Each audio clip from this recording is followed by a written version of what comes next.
Hello. Welcome back to my channel. My name is Semeniuk. If it's your first time here, I'm a hypnotherapist and I help clients find the root cause of their emotional and physical struggles. That's my hobby, it's my passion, I love it, and that's why I put out these videos, because I want to give everything I have learned to the public so that you can have a better understanding of what's holding you back, or the reasons, the purposes, the roles of those strategies and patterns that hold you back, that hurt you at some point. And today is a very interesting topic. We seek attention. And as kids, it's quite a beneficial life-saving strategy to seek attention. Remember, when we were little, we needed to be in the center of attention because that would mean that we will be protected and safe. A child who would be always in view would be safe just in case something happens. That's our millions of years of programming in our mind that we need to fit in, to belong, to be part of the group, because being a part of the group means that when you are smaller, you will be okay and protected and safe. So we seek attention. We seek attention to be noticed, to have meaning, to feel important, so that we can be safe. However, as we grow up, many of us keep the same strategies, and now they don't help. The subconscious mind still believes that by seeking attention, you stay safe. But now the safety hurts you so much. If I ask anyone, do you like seeking attention? They say, I feel the urge to do that, but I don't like it, because deep inside, we want to be ourselves. We want to be authentic, we want to be loved, and we want to love, but we want to be loved for who we are. Not by playing any roles, not by doing anything, but just by being there, by being ourselves. That's what we want deep inside. But the mind still remembers the strategies. So when we grow up, we find ourselves being in patterns, and I will name 10 of them, how we unconsciously, of course, seeking attention.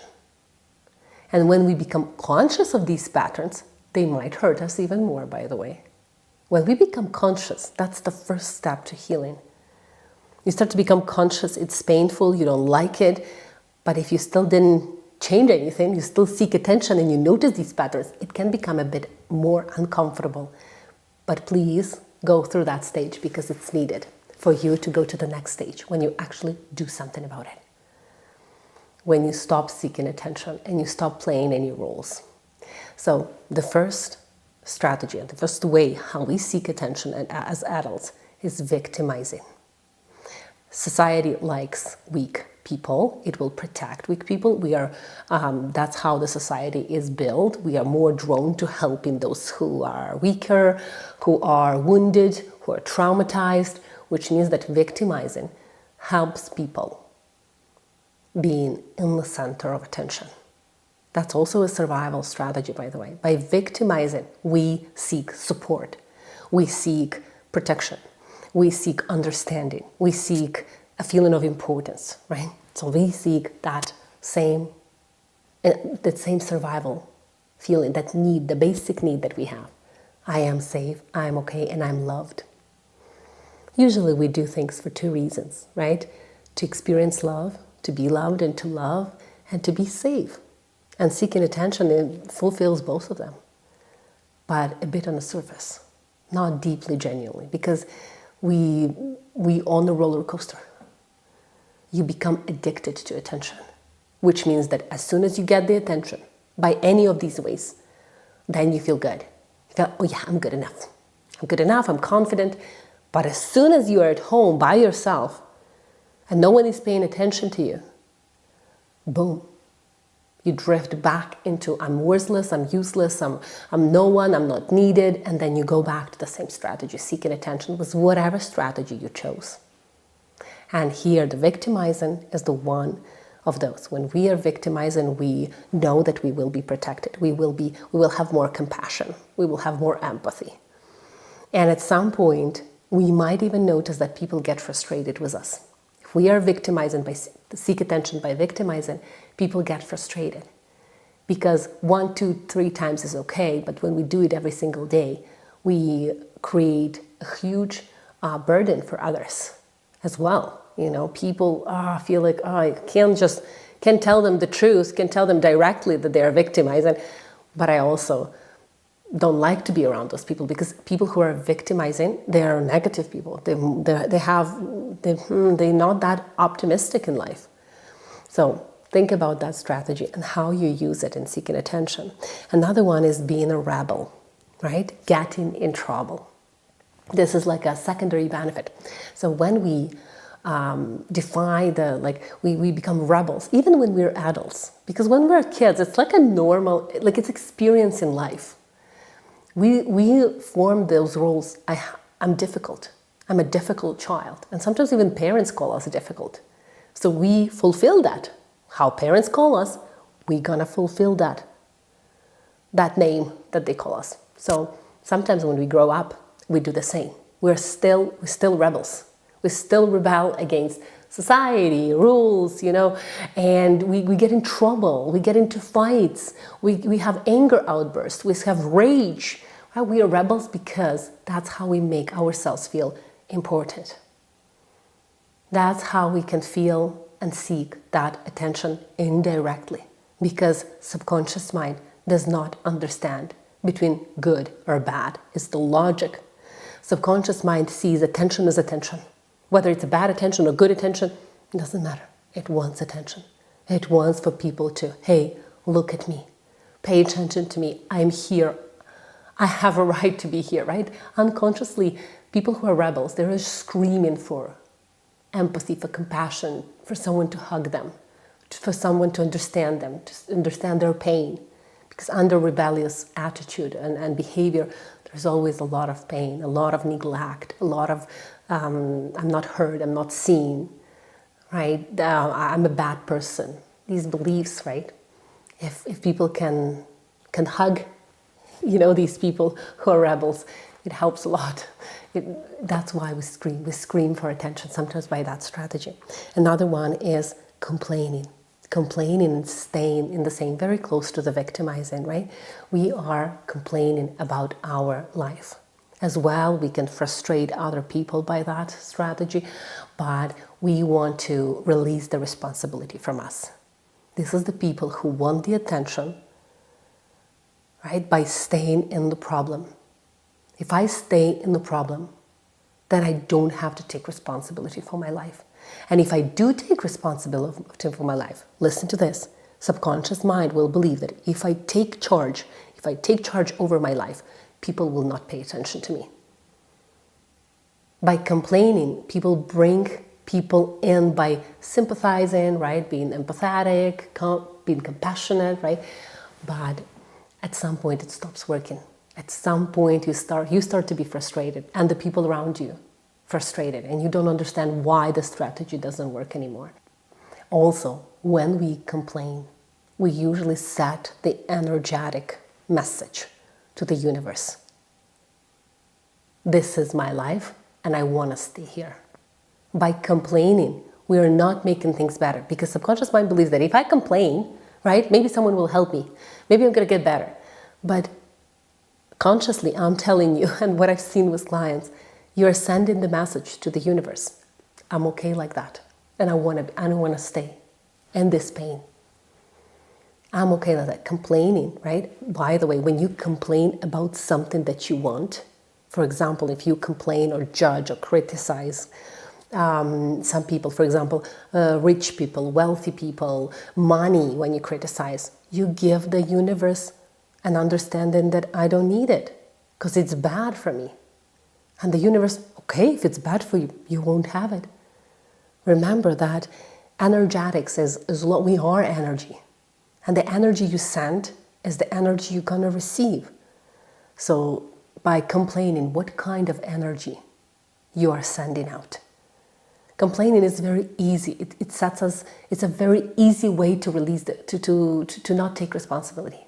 However, it hurts us more than if we took that responsibility. It hurts us way more. So that's one of the ways how we seek attention. If I'm going to be complaining, people will be drawn towards me, but that doesn't work. For many people, the strategy stops working at some point, right? And people don't even want to deal with us. Another one is by gossiping.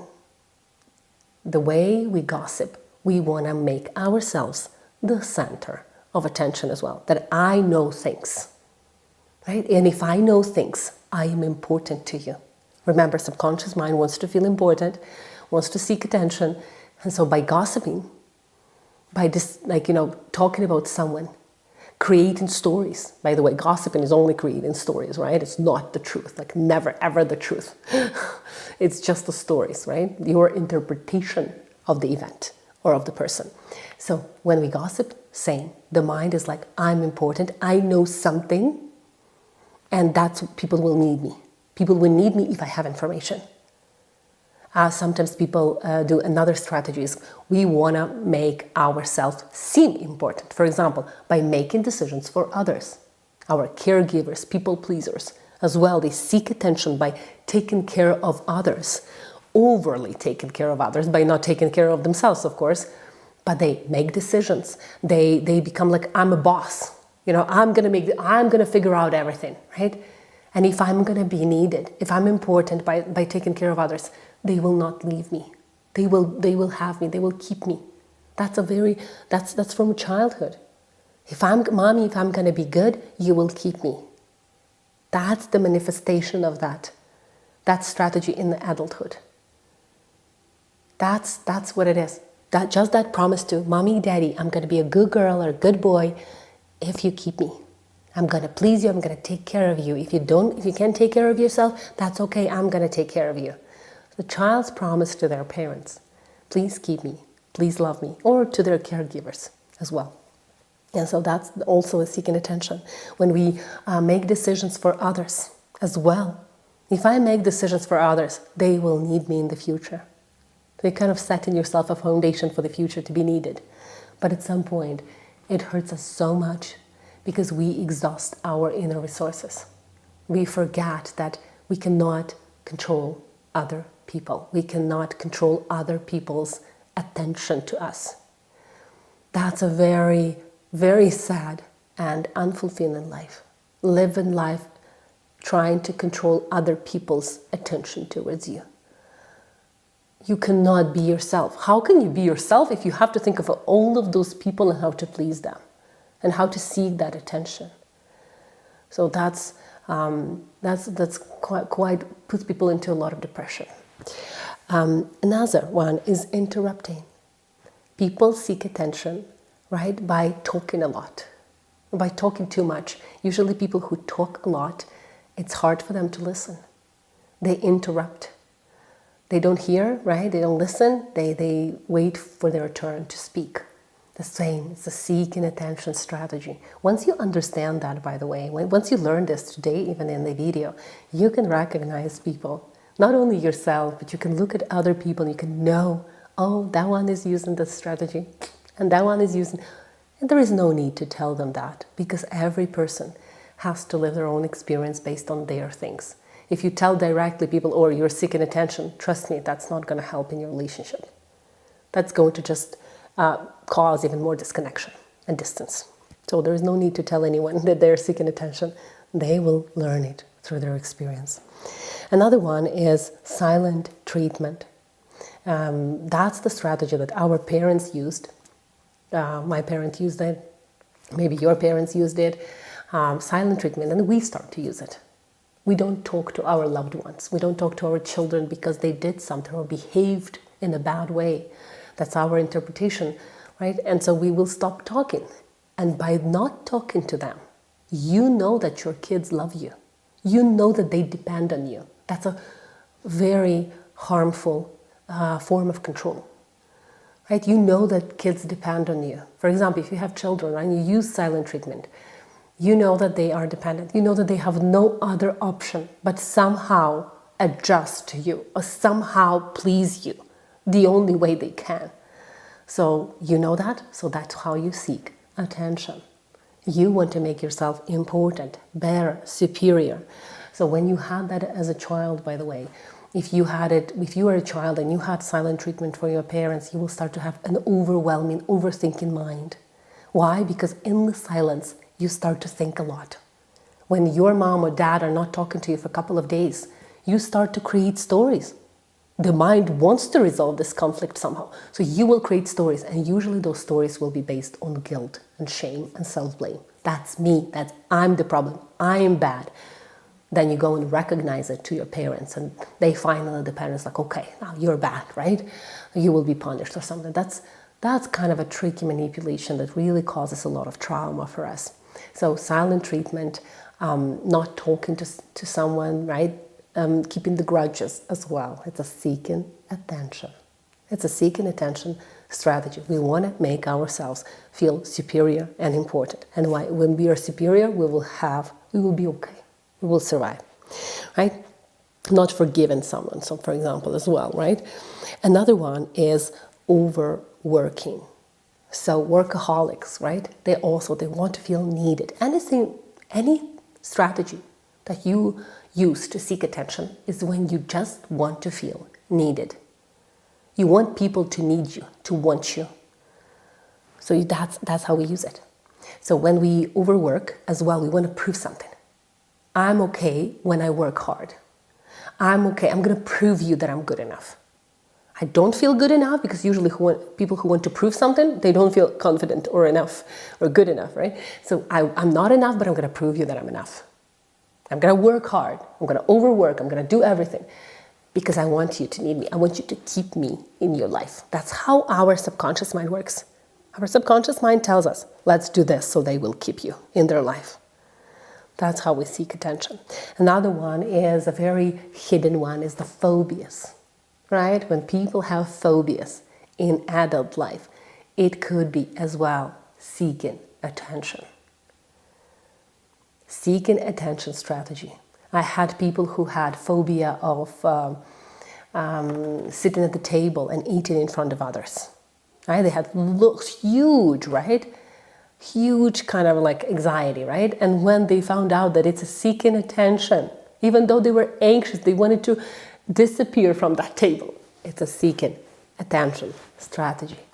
It's a prioritizing. There is something specifically wrong about me. It's also a prioritization. So think about it, like any phobias that we have, right? It used to be an attention-seeking strategy. And now it doesn't serve its purpose anymore, but the mind still uses it. The mind still reminds you of those problems from childhood, because usually we form phobias in childhood age, sometimes in adulthood, but mostly in childhood.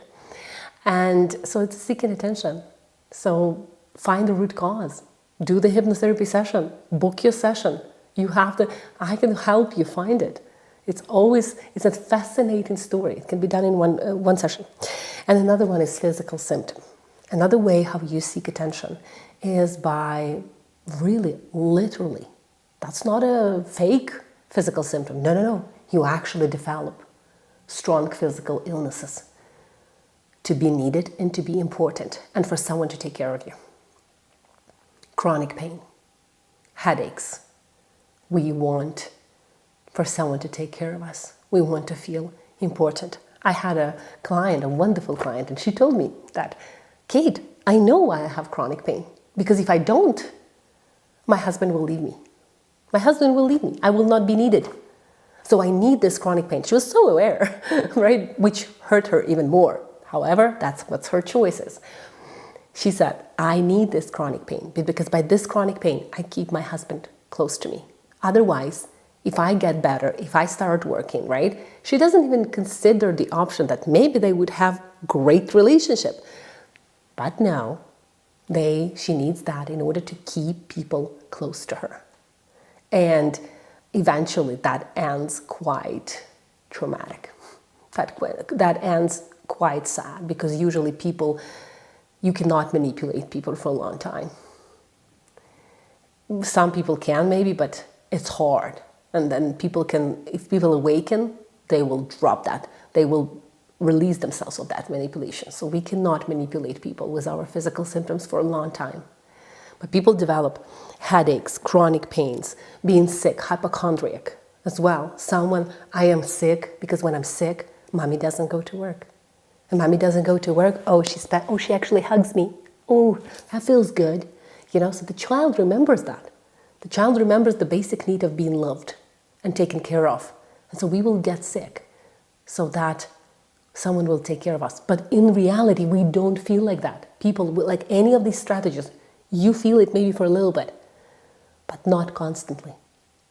You may be sick constantly, but you only get bits and bits of attention here and there. Usually people get exhausted by taking care of us because it's not genuine.